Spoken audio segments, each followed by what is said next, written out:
लाहौर के session court में गुलकार अली जफर की मीशा शफी के खिलाफ हतक इज्जत के दावे में कार्रवाई मुकम्मल हो गई। फरीकैन के वकला ने हतमी दलाइल भी मुकम्मल कर लिए। इस पर हम बात करते हैं डॉन न्यूज़ के रिपोर्टर राना बिलाल से। राना बिलाल, इससे कबल हमने देखा था कि मीशा शफी पैरवी नहीं कर पा रही थी इस केस की, अब क्या कार्रवाई हुई अदालत में इस केस पर?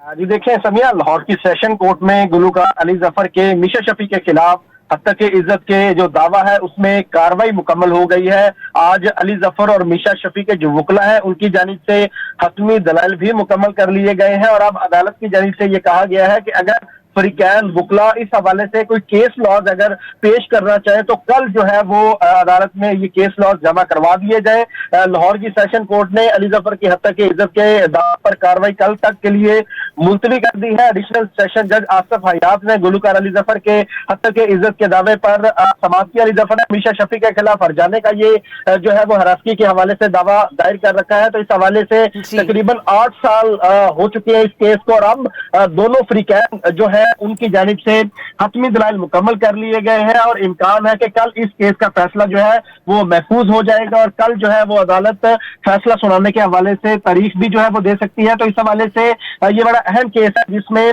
अदालती कार्रवाई मुकम्मल हो चुकी है और अब अदालत की जानिब से फरीकैन वकला को यह हिदायत की गई है कि दोनों फरीकैन जो है वो अगर कोई केस लॉज देना चाहते हैं तो वो अदालत में पेश कर दे और अदालत की जानिब से कार्रवाई जो है वो कल तक के लिए मुलतवी की गई है। कल तक के लिए मुलतवी कर दी गई। राना बिलाल, आपका बहुत शुक्रिया।